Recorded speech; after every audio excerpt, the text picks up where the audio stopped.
Good evening, everyone, and welcome back to Kuna Gathering. I did a bit of a different intro there.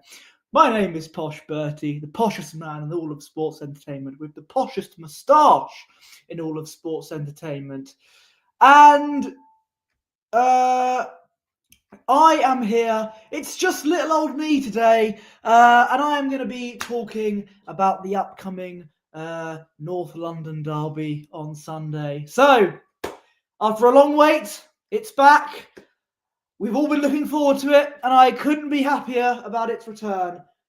That's enough about the Ashes. Let's talk about the Premier League football. It's back, and we don't have to hear about any kinds of international breaks until March. Although, as far as international breaks go, the one we just had was quite entertaining. But that's a different thing. We're going to talk about Premier League football, which is back on Saturday.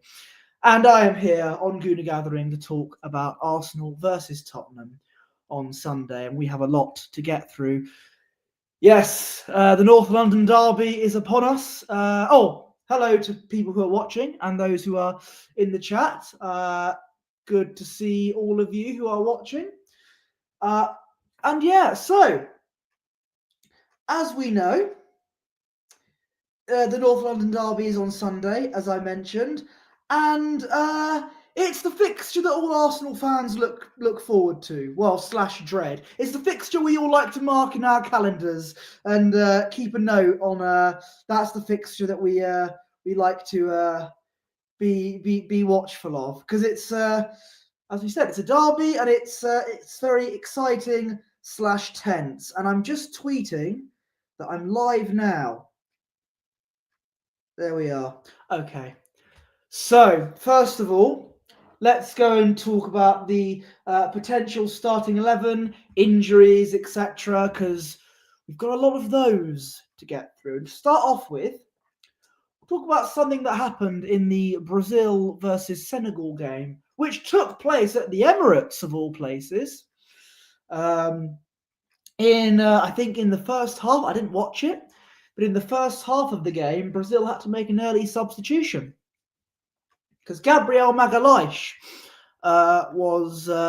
went down, and now he's injured. And apparently, according to Carlo Ancelotti, he has got a muscle issue. That is yet another muscle issue in our squad. Not for the first time this has happened. And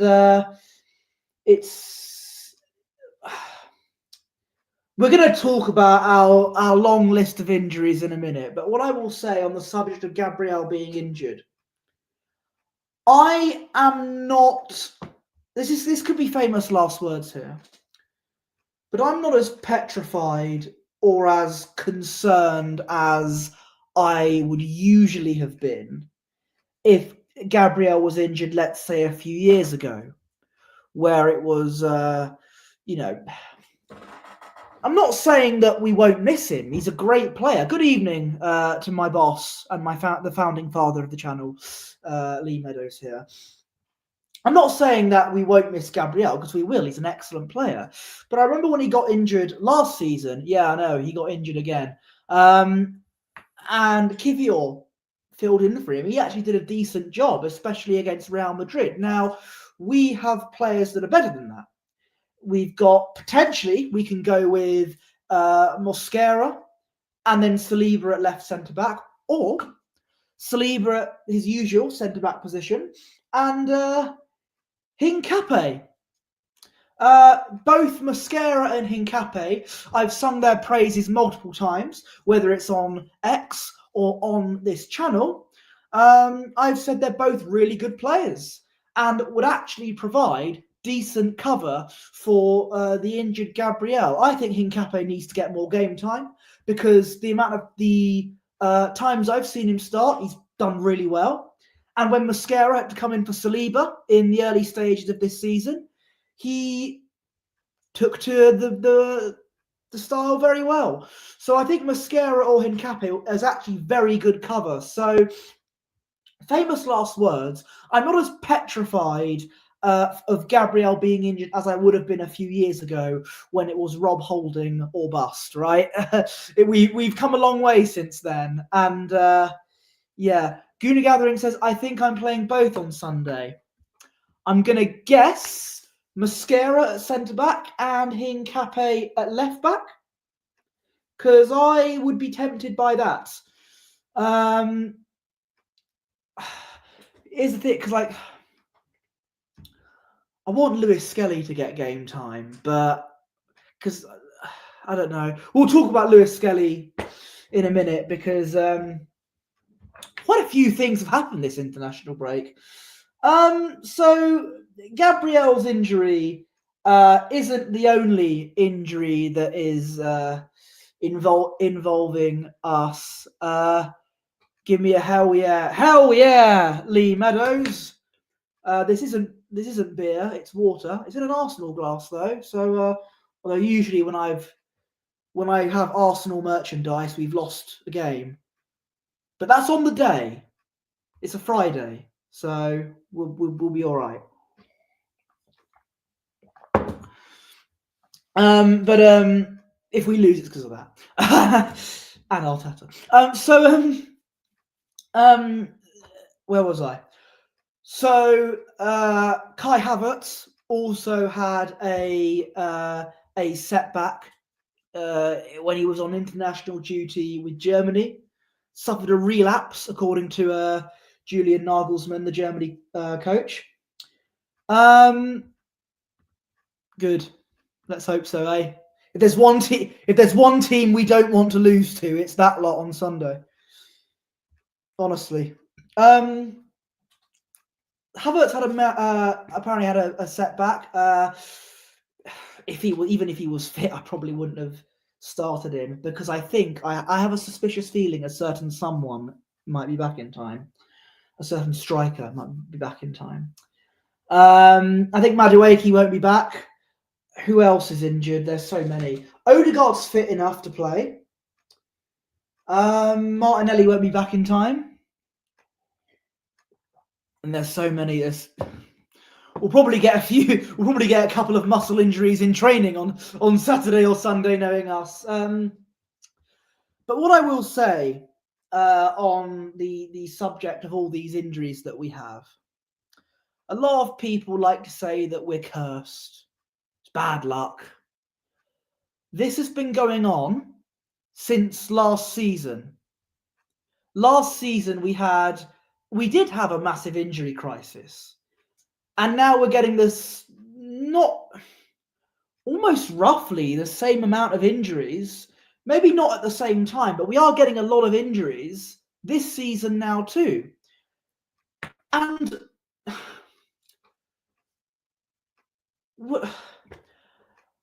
it doesn't matter how big our squad is or how much squad depth we have, you can't get rid of a problem that we are having ever since we got rid of Gary O'Driscoll, which was our team doctor, ever since he went to Man United, I think it was.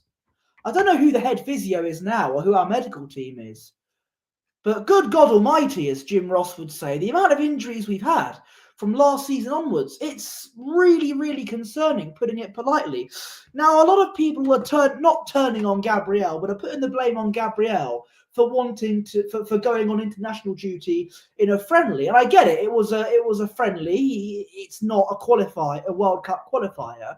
But a lot of players want to play for their country and represent their nation on the world stage. You can't take that away from them. Okay? You can't. I'm not blaming Gabriel for wanting to play in that particular game, because so many players dream of playing for their country, internationally. So, but don't forget the injury that he has. Don't forget, Gabriel was injured last season. Now, I don't know if this injury he has is an effect to the injury he had last season, if that makes sense.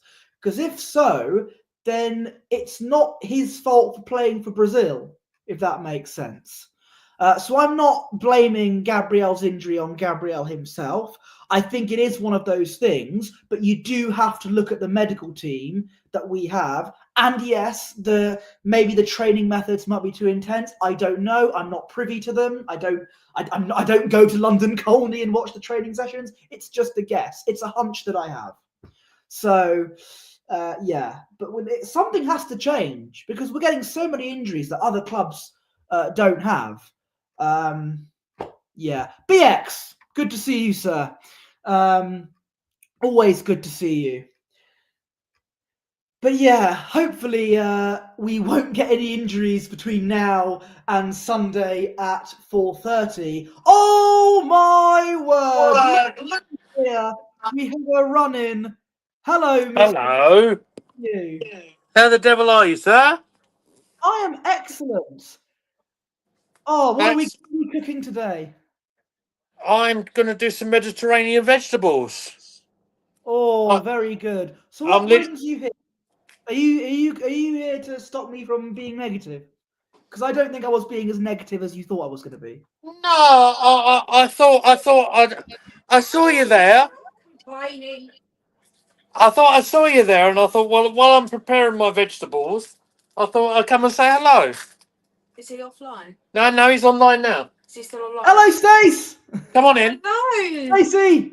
Hello. Hello. Hi. Show Is that cat. Phoenix? This is Walter. No, this is Walter. Oh, it's Phoenix is at my Gunther. mum's. Yeah. Hello, Gunther. Are you the ping Walter. general of the house? It's Walter. Yeah, but in a few years' time, you're going to change his name to Gunther. That's how it No, works. no, And he'll no. have a new entrance theme and everything. He was watching the football. So I'm going to go put him back on Oh, his bless perch. him. Winifred's on the hot water bottle. He's been watching Preston versus Blackburn Rovers. Oh, lovely. But no, I thought I'd jump in as you were talking about Gabrielle, and you're starting to go on your tirade about the injuries and stuff. Yes. Because yes, you know he didn't necessarily need to play in that game at the Emirates, did he, for Brazil? No, Absolutely not. but you can't stop him from doing it. If he wants to do it, he wants to do it. Absolutely right, mate, and I can understand that. Apparently, he had been on like a personal training regime. That's what I hear. And he Yes. and he'd been You've just reminded me. You've just reminded me. Thank you for that. I forgot about that. That's on me. oh she won't. Okay. But I think that might have came from Dom potentially.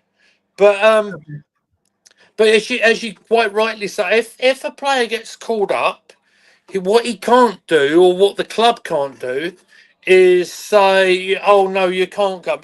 It's or you can't refuse the call up as such. It's a very different era from when Sir Alex Ferguson pulled out the likes of Ryan Giggs and everybody else for Manchester United. It doesn't work like that anymore, unfortunately.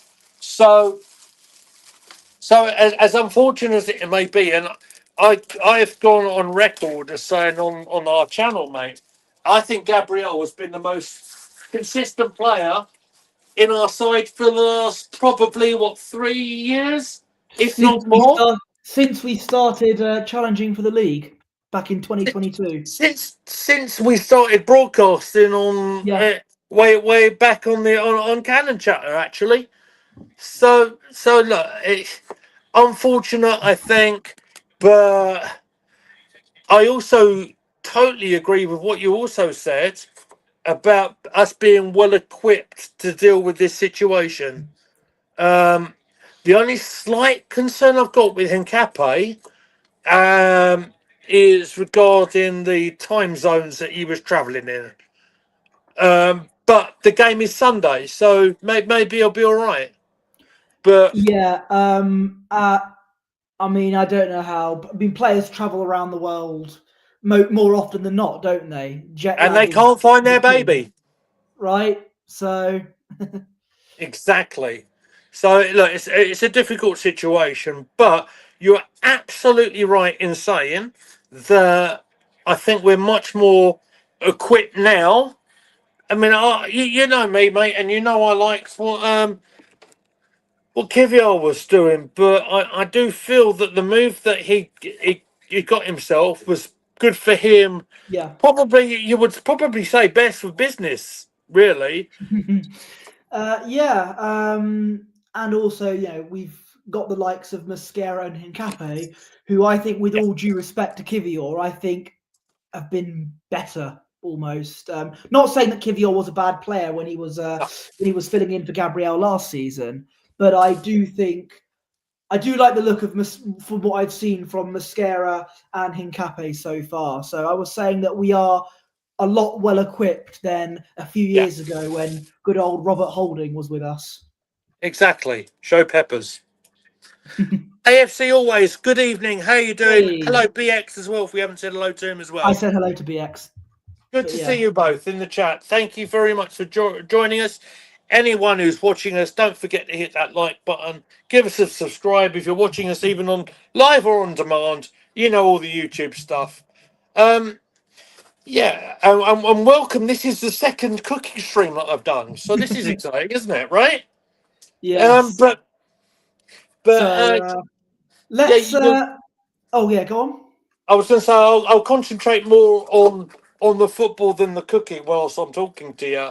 Yeah, Okay. it's far removed from having one Robert Holding in the side, for example. No disrespect to Holding, of course, but I think we've seen a lot more of Mosquera than we probably anticipated, and I've been Mm, actually quite impressed with what I've seen with him so far.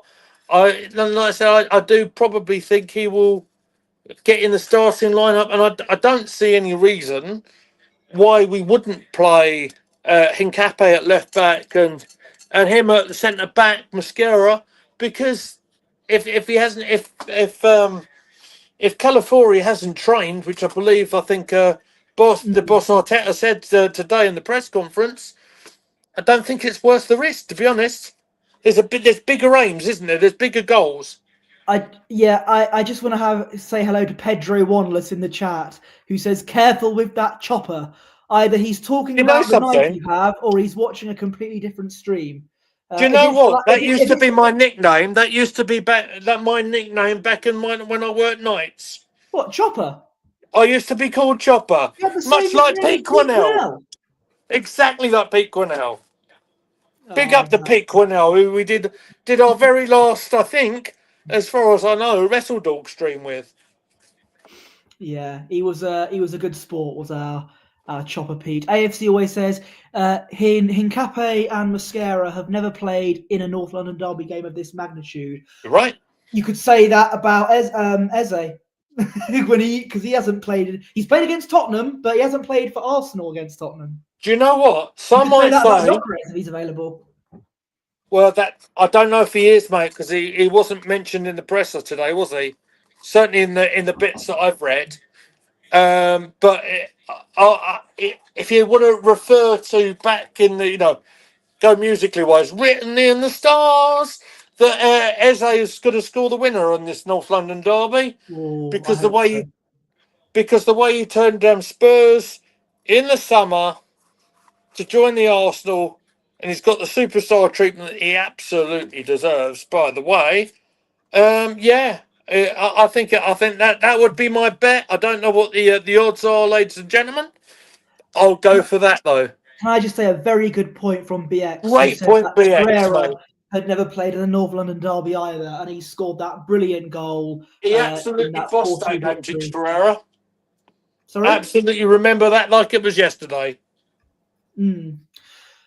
And Pedro Wanler says Ron Chopper Harris was a Chelsea legend, I believe. I will take your word for it, sir. I know he was a legendary centre half who he might have had said one or two things to Billy Bremner back in the day from Leeds United.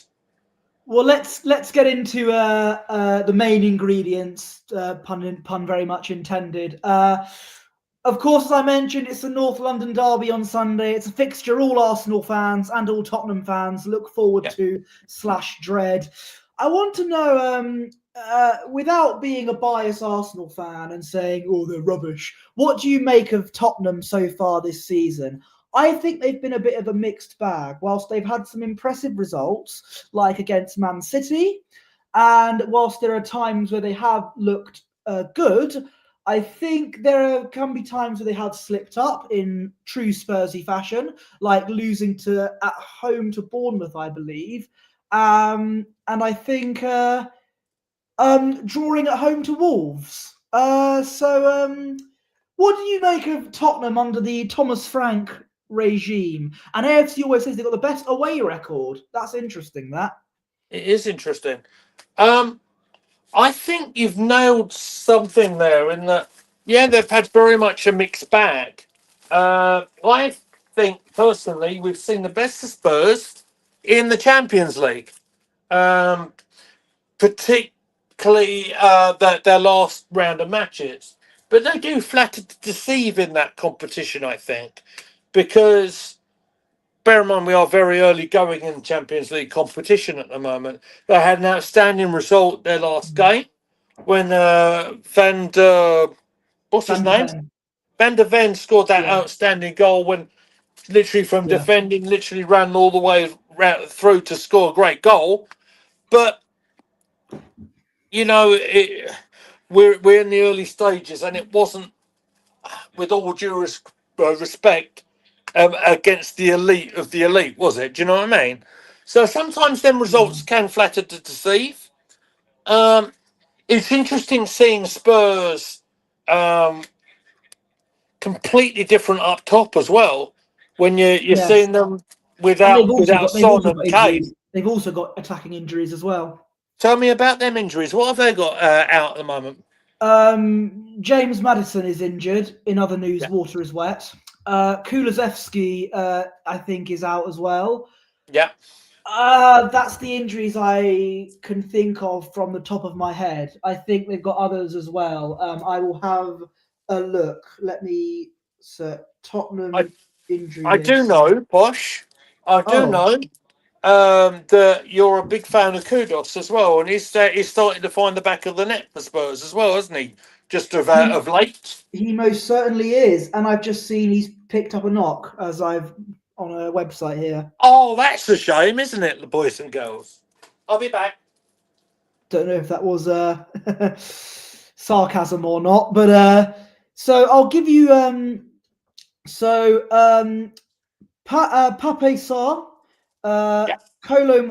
Randall Kolo Muani, Kudus, Bergval, Archie Gray, Ben Davis, Dominic Solanke, Bissouma, Madison, Kota Takai, who I'm not really familiar with, Kulusevski, Dragusin, Brennan Johnson, who's suspended. They are he got the red card, didn't he? Yeah. I think a couple, from what I've heard, I think a couple of them might make it for the game, but the vast majority, like Solanke, Kulusevski, James Maddison, they're not going to be available. And that is that's a lot. I'd be more worried about that injury list if I was a Tottenham fan than being the injury list at Arsenal, to be honest. That's almost their entire attack. Almost. Because I did not know Brennan Johnson was suspended. Hang on a minute.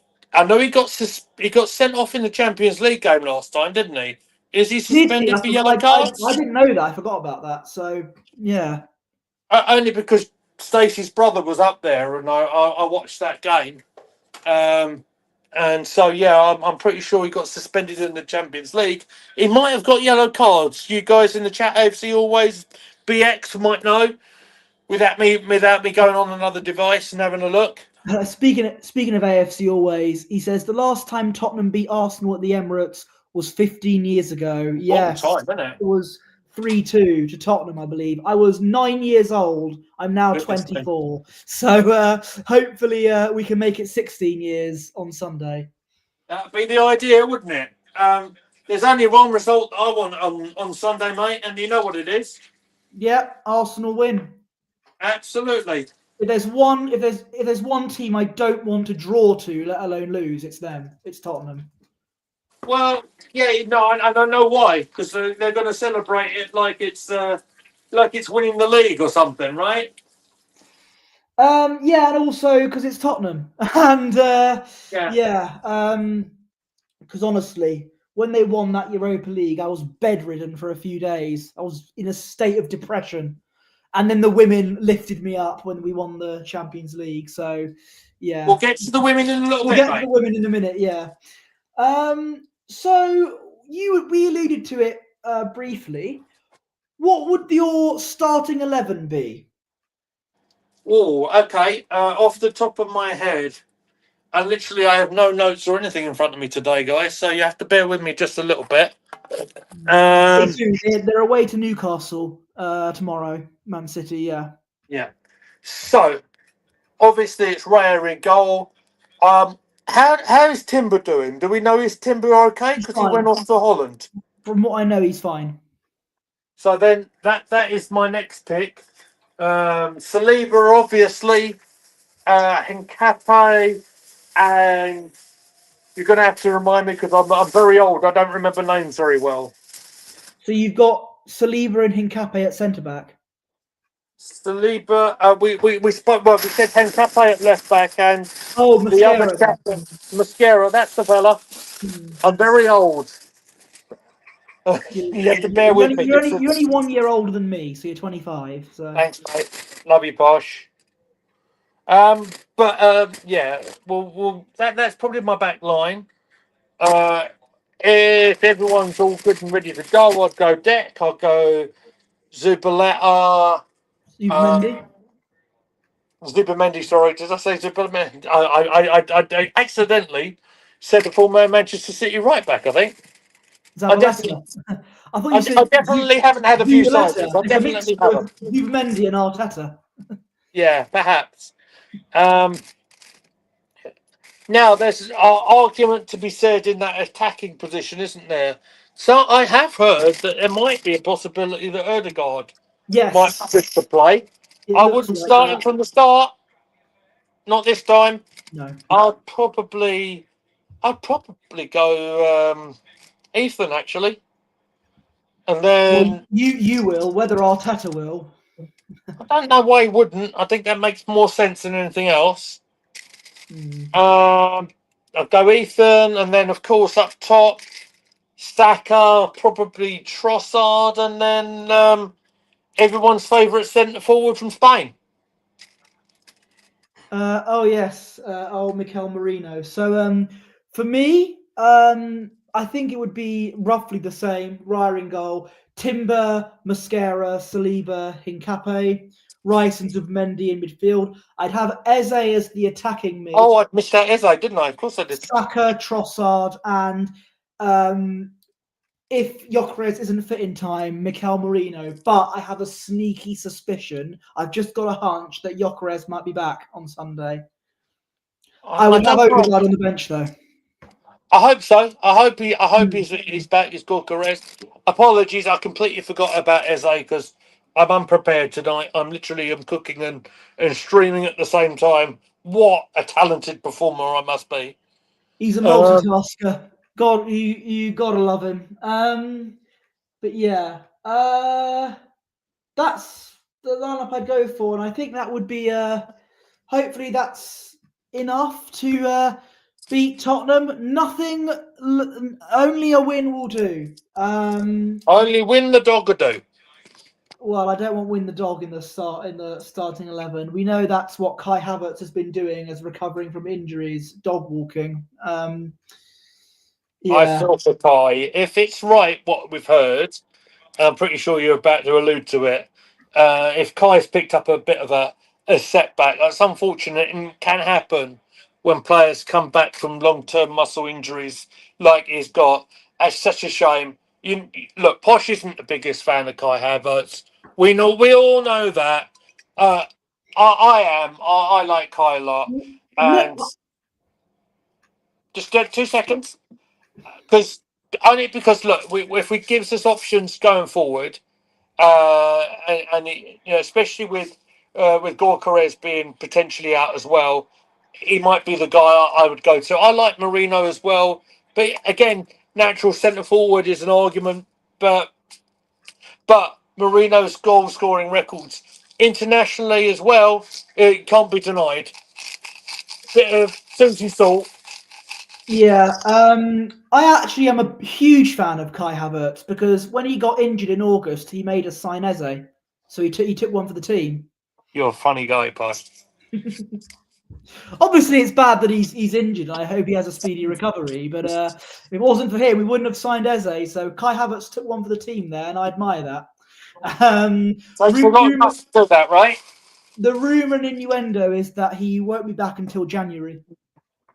Well, that's unfortunate if that's right, Posh. I hope that's not true. Yeah, well, we'll see. I mean, I don't know. I'm no medical bill, as they say. Thank you for that reference. I got that if no one else did. Why won't the rivalries row? So one of the names that we didn't mention in the starting 11 is one Miles Lewis Skelly. Now, I liked Miles, obviously, and I difficult place at the moment. Arteta prefers Calafiori this season. There's been many, I don't know if you believe these, but there have been some rumours about clubs are monitoring Miles Lewis Skelly's status because he's not got enough game time. They're thinking he might, they might want to sign him. I hope this isn't true. Lewis Skelly's not going anywhere, right? I wouldn't have thought so, mate. I wouldn't have thought so for at least a short term. I think what he's been given is a bit of a challenge to get back into the Arsenal starting 11. And you can't knock how well Calafiori's done during the start of the season as well. He got August Player of the Season, or Player of the Month, I should say, if I'm not mistaken. Certainly on the Arsenal website. So, and he's defending, his attacking output is he's very good, and he's been relatively injury free up until this last couple of weeks. Lewis Kelly isn't natural fullback, but he done really good when he got into that position during last season. In fact, I was the chap who called him coming in, if you remember. Of course. I made that bold call, didn't I? I did a lot of bold calls last season. Not all of them worked. His natural position is a centre midfielder, but it took Arteta 3 years to remember that Zinchenko's natural position was a midfielder. So I think it's going to be a while before we see Lewis Skelly in midfield. Okay. How many times, Posh, did you see Zinchenko play centre midfield for Manchester City? Well, that Arteta wasn't the manager; it was Pep who was the manager. No, that's not why I asked. Quite often, because Pep Guardiola thought that Zinchenko knew that Zinchenko's natural position was in the midfield. Or did he play left back and go inverted? Well, he's better in the. I can't remember, but he's better in the midfield. We see him in midfield all the time. So, yeah. God bless Zinchenko. I hope he has a great loan spell along in Forest, by the way. Yeah, he's been under 3 managers so far. It's on for a record then, right? Absolutely. Yeah. I get your arguable point. I mean, Lewis Skelly is much more of a natural midfield player, in my opinion, than Zinchenko ever was. Because his starting position was very often at fullback. That's why he ended up in that position that he did. The only difference I'd say with Lewis Skelly and Zinchenko, broadly, for me, is that Lewis Skelly will tend to stay on the left sort of side, whereas Zinchenko, and it always bewildered both of us, certainly when we were doing live matches, was that he often wandered into other positions. Yes, and there were times where he got caught napping in defence. Exactly. Yeah. But anyway, he's out on loan, so we don't have to worry about him this season. But yeah, another thing, before we go into talking about a certain result for the women's team, obviously Arsenal versus Tottenham is a very big fixture, as we said. And I just want to let's just take a trip down memory lane and talk about our favourite North London derby moments, if that's something that you might like to do. Because I was going to bring up two favourite NLDs, one in 2012 and the other in 2018. Well, you go with your one first, and I've got one in mind. Sorry? You go with your one first, and I've got one in mind. Well, I'll go with the 4-2 in 2018 when Mr. Emery was our manager. This was when we were going on an Undertaker-style streak in all competitions. And I believe, without going into too much detail, I wasn't really in the best of moods in that period of my life in around late 2018. But it was not a very good time for me. But that result, that day, and that result lifted my spirits like no other. Because Dolph Ziggler and the Spirit Squad. We were on an unbeaten run. We just beat Tottenham, and we came from behind. Tottenham were 2-1 down. Mr. Pierre-Emerick Aubameyang got a goal. I think he got two goals. I think. And Lucas Torreira, of course, got the fourth. Yeah. Got his nipples out for the world to see. Love to see it. And it was a great moment, and I think it all went downhill from here from that season, I think. Fair enough. One of my favourite ones is I think it was Tottenham against Arsenal. I think must have been at Highbury, I think. Yes, it would have been. And it was Arsenal 3, Tottenham 1. And it was that game where Bergkamp and Wright played. And it was one of them occasions where I couldn't see the game live. I was watching it via CFAX because I'm that old. And I do remember losing the plot late in the game when Bergkamp scored. And he received the ball from across from Ian Wright on the right-hand side of the pitch. He took it down like he always, he could take a ball down. He like if the ball was made of cement, he could take it down and shoot. And he put it away beautifully. That is one of my favourite North London derbies. I was also at one.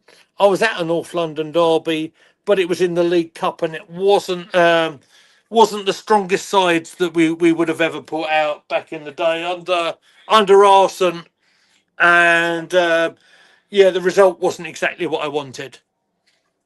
Oh, okay, fair enough. I wanted to also mention the 5-2 in 2012. Which one, I hear you ask? The one in February. Yeah. I actually didn't see all of the game. I had to leave when it was 2-2 because a family party had to concur, and I asked my dad to check the score. It was 5-2 to Arsenal, and I was very, very happy, of course. And I watched the highlights on the ESPN Goals app back when that was a thing on my dad's phone. Perfectly legal. Sorry? Perfectly legal. It was perfectly legal. It was a genuine company, and Pedro Wanless is a very legal man. But he's just a common man working hard with his hands. Oh yeah, baby, yes indeed. That was a Dusty Rhodes impression. It was that. I love the fact you explained it. I love that. Tottenham were 2-0 up in that fixture. Louis Sahar scored the first goal, I remember, and another former Arsenal striker scored the second. I think that was a penalty. Yeah, it was Adebayor. Yeah, it was a penalty. Did he get sent off after that as well? That was the second one, I think. Right. Okay. And Bakary Sagna scored the pulled one header back. Yeah. Yeah, I remember from the cross from the left-hand side. Yeah, I remember that. Yeah. Van Persie got the equaliser. Walcott scored. Did Thomas Rosicky score in that match? I can't remember. I don't know if he scored in that match, but he would be my next one. He'd be my next one I was going to bring up in another game. You can discuss that if you want. Finish off your one, and I'll do mine. Yeah, I was just mentioned the 5-2 in February 2012, coming back from 2-0 down to win 5-2. It was very good, and it was a very very good day. Even though I didn't watch the full game, Yeah. I saw the comeback. I saw the 2-2, and then I realised, oh, we're winning 5-2, and that's great. And the 5-2 when Adebayor got sent off was very good as well. Beautiful. The other one that's very very memorable for me was when I was watching. It was at White Hart Lane, Mm-hmm. and I was watching with my mate Sean Clark, who's appeared on this very channel before. Nice. And it's the one where Thomas Rositzky scored probably after about 30 seconds, 45 seconds. Yes, I know what you're on about. Is it that iconic picture of Podolski celebrating? Yeah. That one, yeah. And we barely had a kick afterwards, but we won 1-0. And it was a thing of beauty, and I loved it. And I loved the fact we were getting so much abuse as Arsenal fans in the West Ham pub. and we came out proud with 3 points. It was great. Yeah, less said about some other results against the big teams in that season, the better. But yeah, probably. Kim Kallstrom sent us to the FA Cup final when we won the FA Cup. So Kim Kallstrom's iconic penalty kick, of course. Absolutely, best kick of his. Bear with me a minute. I just need to check something in the freezer. I'll be right back. No worries. So yeah. Oh, I've thought of another one. No. Well, I'll let you get your stuff out the freezer, and then I'll. It's all right. I can hear you. I'm literally just a couple of meters away. But people, if anyone's watching in the chat, if you've got any North London derby memories involving Arsenal, please let us know, because it was always nice to talk about these things. Absolutely is. Yeah. I think Hello.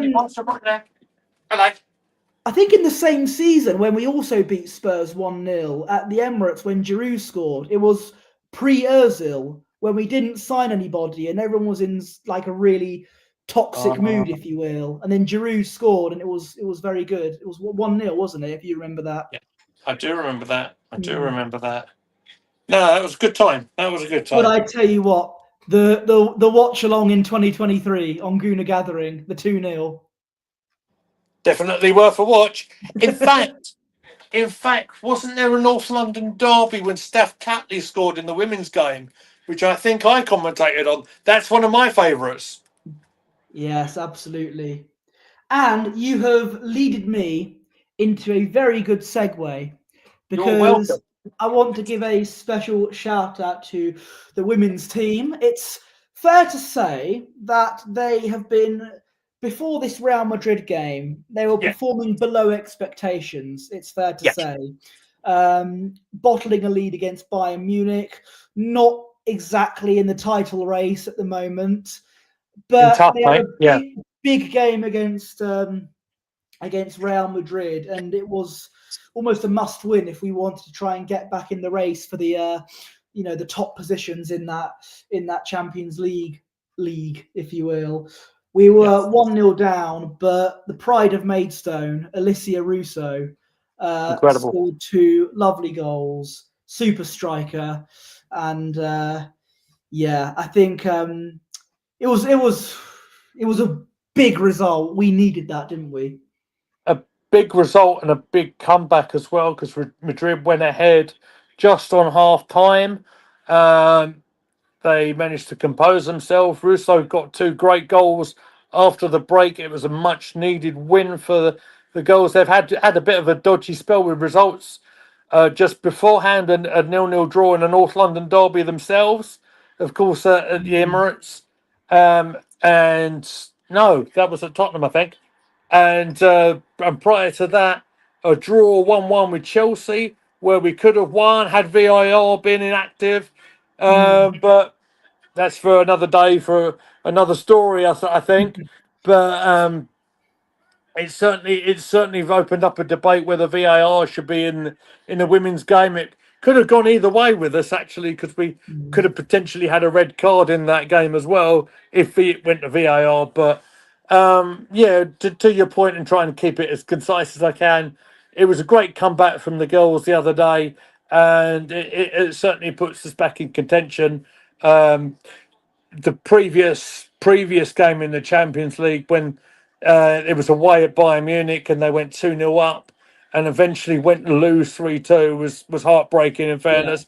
And it was probably all my fault because I turned over to Disney Plus to start watching it, and it all went terribly wrong as soon as I turned it on. So it was me, Austin. It was me all along. It was you all along. Lee Yeah. Lee screwed Arsenal. Yes, I did. But great result for the Arsenal. It was Tuesday night, I think, or Tuesday, Wednesday night, and yeah, at least put them back in contention. Yes, absolutely. Yeah, I think that is all that I've got. Have you got anything to say? Only that for the first time during this season, the North London Derby is going to be a chat on stream. It's going to be myself. It may be Stacey as well. If anyone else wants to get involved, give us a message at Gooner Gathering on the old X or Twitter. But yeah, we're going to do the live match for bringing it back for the first time for this season. I'm looking forward to it. I've just got the Sky sorted out here, so I'm looking forward to it, mate. It'll be a good stream, and perhaps not putting him on the spot, but Dom might do a post-match pre-record as well. And speaking of Dom, isn't there a video you like to mention about Dom? Did he put a video out today? He certainly put a video out on Arsenal domination, talking about the vote that was made today with the Premier League clubs about a potential sort of wage cap on what the players are getting paid, which might come into effect, I think, at the start of next season. But definitely check him out at Arsenal domination here on the YouTubes. Absolutely. And I think that should be it from us. You can find all of these lovely people here on the socials. You can find me on X at Posh Bertie. And you can, Mr. Meadows, you can plug your socials. Thank you very much. You can find me at Goonerly Meads on Twitter. You can also find us on the same platform on X. Of course, it's called X now. How old am I? Sorry. At Gooner Gathering. And thank you very much for watching. If you're watching us live or on demand, as a lot of you might do, don't forget, this is the point where you hit that like button and tell all your friends and people you don't even like as well that you should watch Gooner Gathering. Thank you very much. You should. Until next time, love you, bye. And a winner is you.